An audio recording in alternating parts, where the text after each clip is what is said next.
Hello guys, buminggo ulit ako ngayon dito sa KOF. Tapos ang nakuha ko, tingnan mo si Goshen man oh. Bang, ang angas ng lakad oh.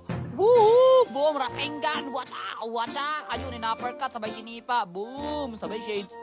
Wala nang kuskus balungos. O, tulak na kaagad. Let's go! Uy, kahit anong spell din gamitin natin. Kunyari tayo si Letosawa. Flicker, Arrival, Vengeance, Purify, Petrify. Lahat na, kahit alin. Eto, Birth Turtleize. Tank Gusion na lang din natin. Total, wala naman kaming room. Let's go, Tank Gusion. Ang kunat siguro nito.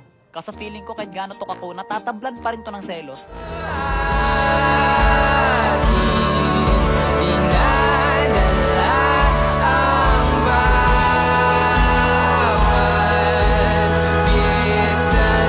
Eto na, magpapakitang gilas na tayo. Combo of the Philippines! Oy, teka lang, ano nangyari dun sa isa kong second skill?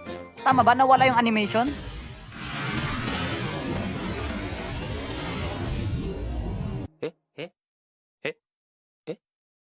Hold up. Wait a minute.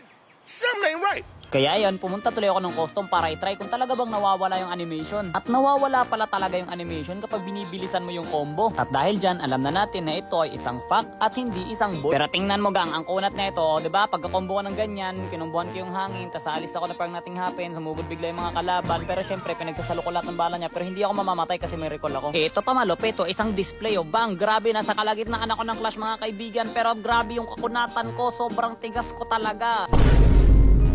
Muntik na ako dun ah. Tingnan mo naman, hollow health ako dyan, 1 hit na lang. Pero syempre, sa sobrang kunat ko, hindi pa ako mapapatay nito ni Soyo, di ba? Wata! Wala na pre, Tank Goshen is the new meta. Tingnan mo, susugod ako sa Angelic Abang. Tapos syempre, tatakbo pa siya dyan. Pero akala niya hindi ko siya mahabol. Tapos ginumbuhan ko siya, wala akong damage. Yun nga lang, syempre naka-tank build. Pero ayan o, tipi-tipi na lang ako sa gitna ng kaguluhan. Ano na? O ano na, gawin nyo lahat ng best nyo.